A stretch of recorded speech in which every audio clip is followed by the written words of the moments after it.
Mesdames et messieurs, bonsoir. Bienvenue dans ce journal dont voici les titres. Le Premier ministre reçoit en audience l'ambassadeur chef de la délégation de l'Union européenne en Mauritanie. Au menu des discussions, les relations de coopération existantes entre la Mauritanie et l'Union européenne.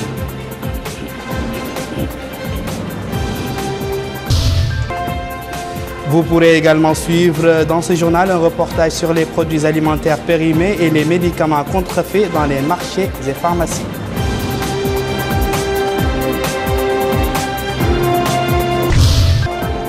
Palestiniens et Israéliens concluent un accord de cessez-le-feu mettant fin à un conflit qui a fait plus de 2140 morts côté palestinien et 69 côté israélien. Merci de nous accueillir chez vous. Le Premier ministre Yahya Ould Haddamin a reçu en audience aujourd'hui à Nouakchott M. José Antonio Sabadell, ambassadeur-chef de la délégation de l'Union européenne en Mauritanie. La rencontre a porté sur les relations de coopération existantes entre la Mauritanie et l'Union européenne et les moyens susceptibles de renforcer cette coopération bilatérale.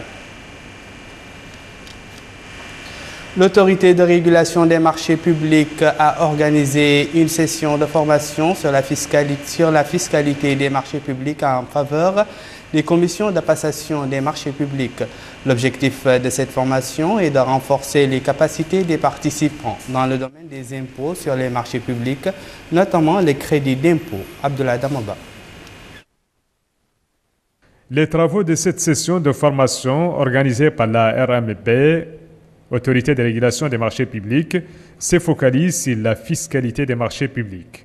Objectif: renforcer les capacités des participants dans le domaine de fiscalité des marchés publics, notamment le crédit d'impôt.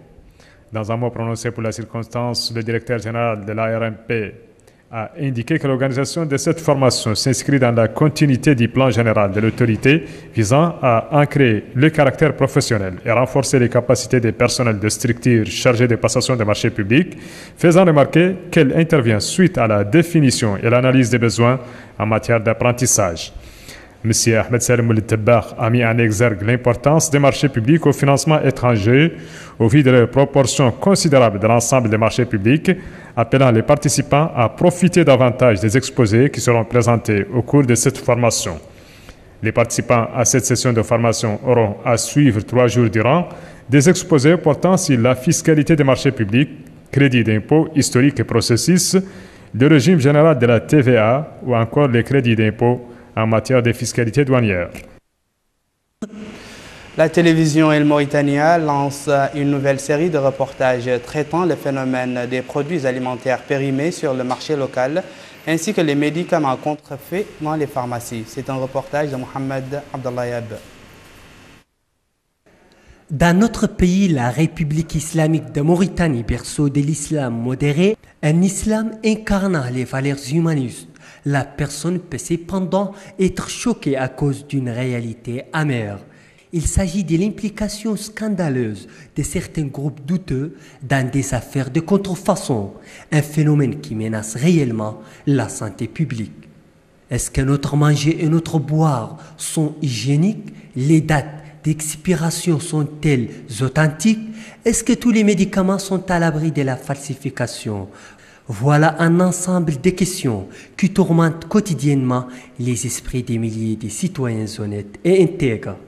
L'effervescence et la mobilisation qu'ont connu récemment les réseaux sociaux prouvent de nouveau la nécessité de créer une opinion publique favorable à cette cause nationale. Une cause dont l'objectif ultime est d'éliminer les produits contrefaits.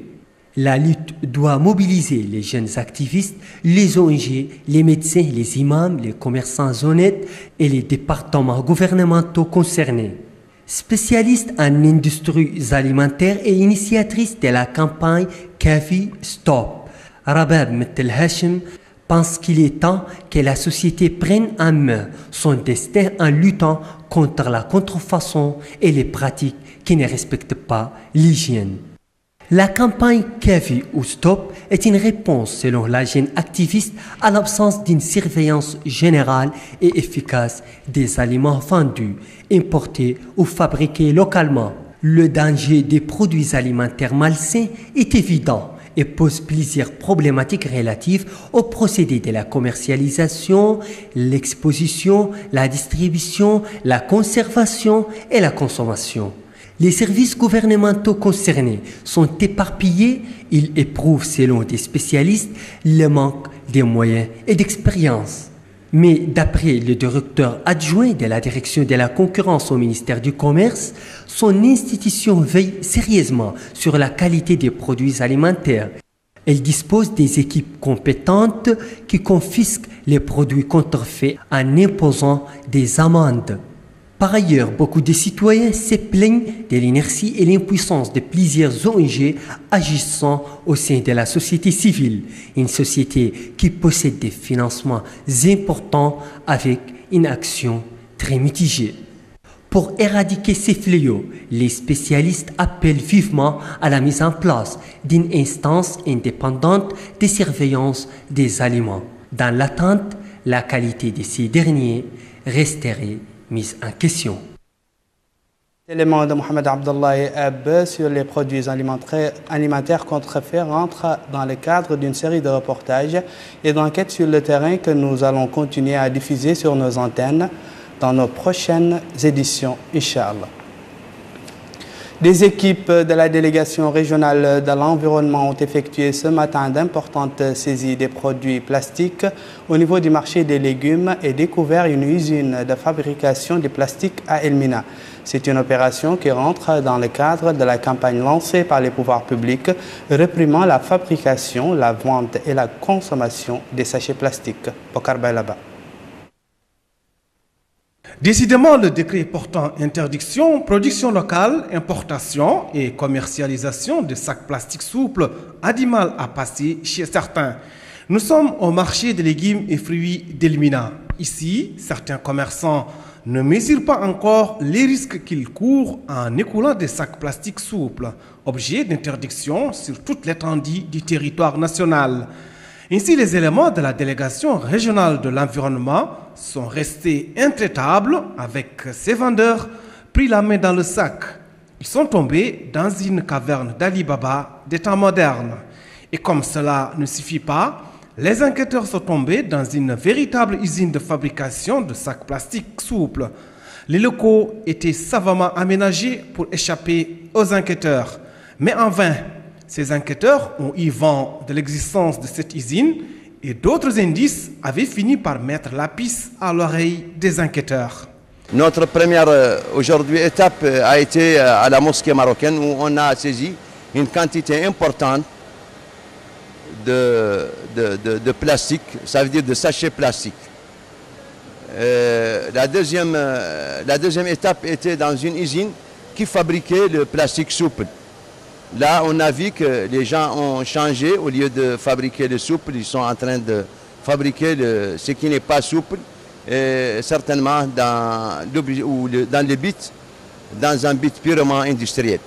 La fabrique a été immédiatement fermée et les contrevenants risquent gros. Ce que beaucoup de gens ne comprennent pas est que les produits alimentaires emballés dans des sacs plastiques souples constituent des dangers pour la santé publique. Et une fois jetés dans la nature, ces mêmes sacs plastiques souples s'accumulent en causant d'innombrables dégâts environnementaux. Ouverture aujourd'hui à Nouakchott des travaux d'un atelier sur les techniques de dénonciation et d'interpellation organisé par la Confédération libre des travailleurs de Mauritanie CLTM en collaboration avec la coopération espagnole. L'atelier, qui dure 3 jours, profite aux coordinateurs régionaux de la CLTM, à certains responsables des syndicats professionnels relevant de la CLTM et des représentants des organisations de la société civile opérant dans le domaine. Abdullah Damaba. Former des cadres et représentants régionaux afin de mieux contribuer à l'action visant l'éradication de l'esclavage et le changement des mentalités. Tel est l'objectif de cet atelier sur les techniques de dénonciation et d'interpellation. Cette rencontre est organisée conjointement par la CLTM, Confédération libre des travailleurs de Mauritanie, et la coopération espagnole.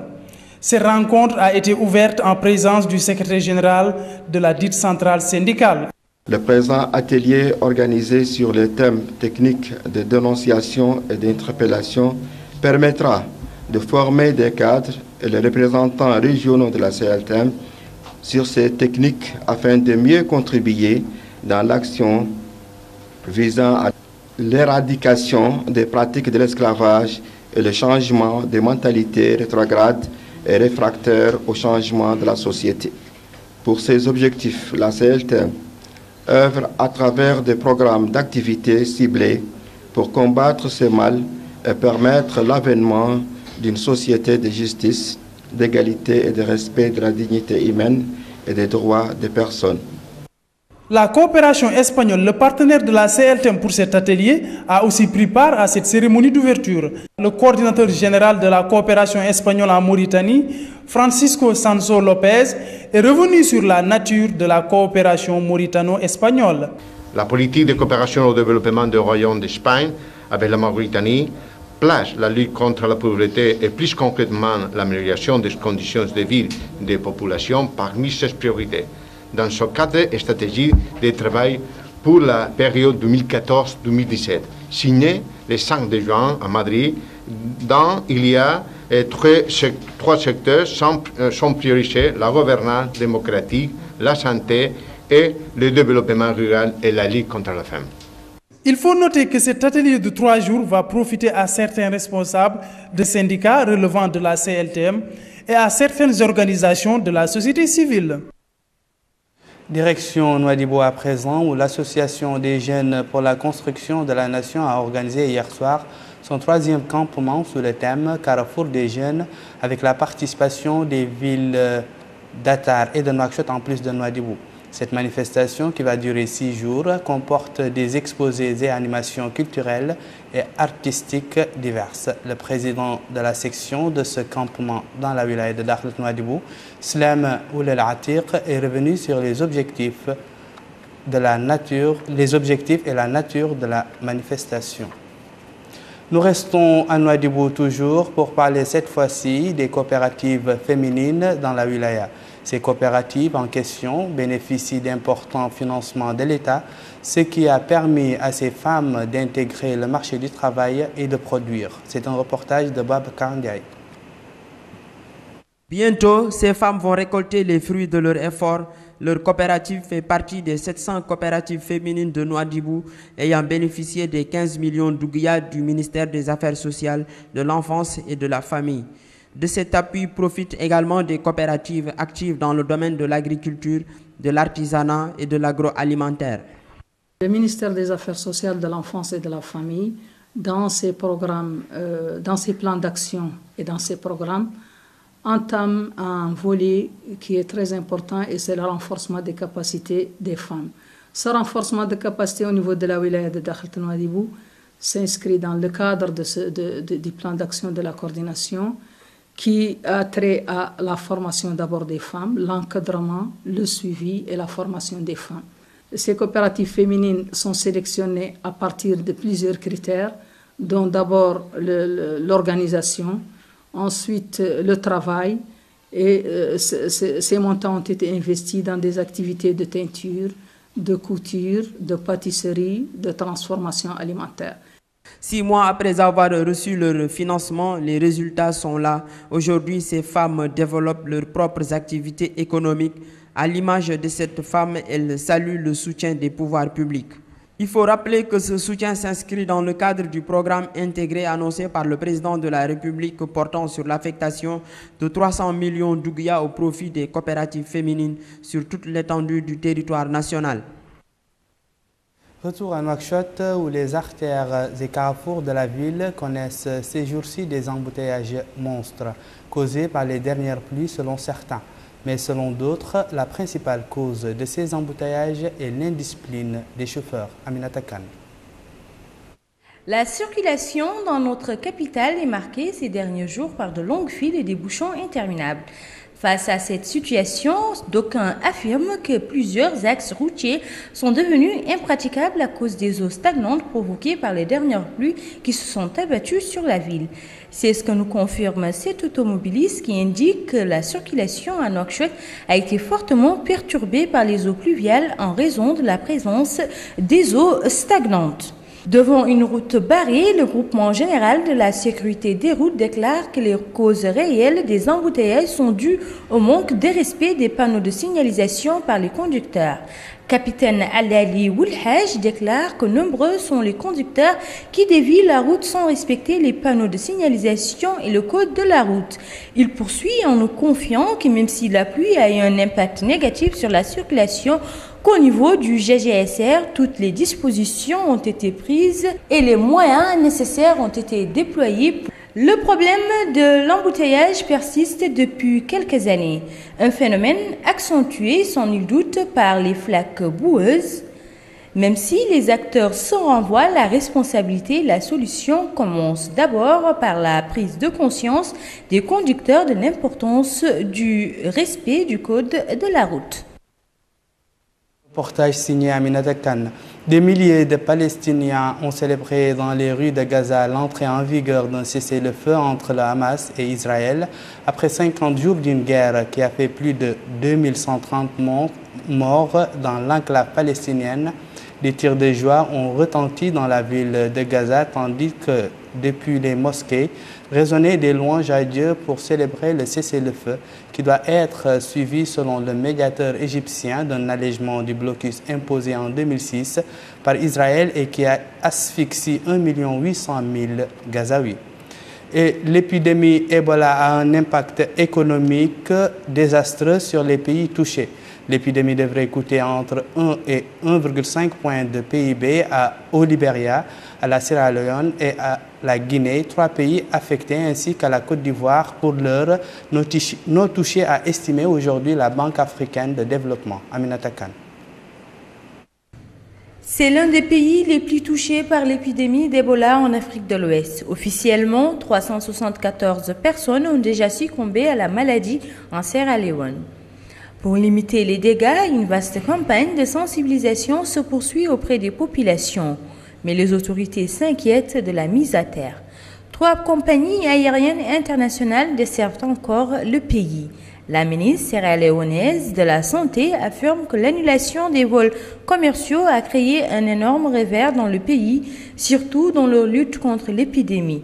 Elle poursuit en indiquant que la plupart de leur approvisionnement arrive par vols commerciaux, tout comme a-t-elle ajouté les médecins expérimentés.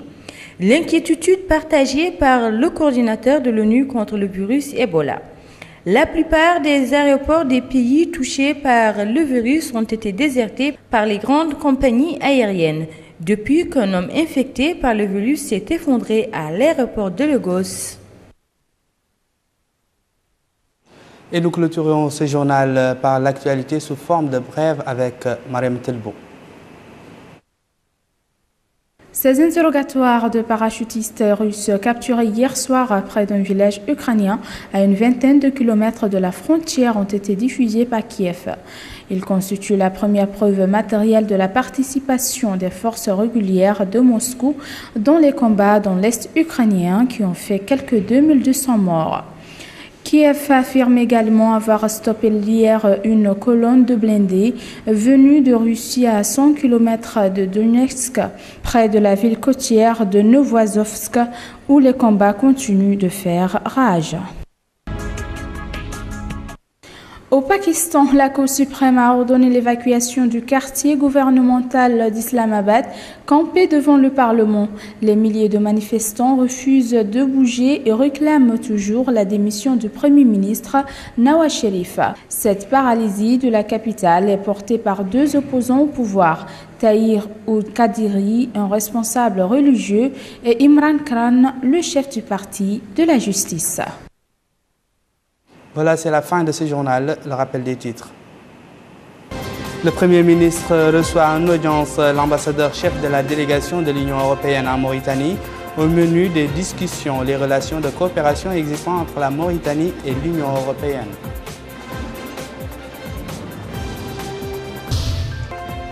Vous avez également suivi un reportage sur les produits alimentaires périmés et les médicaments contrefaits dans les marchés et pharmacies.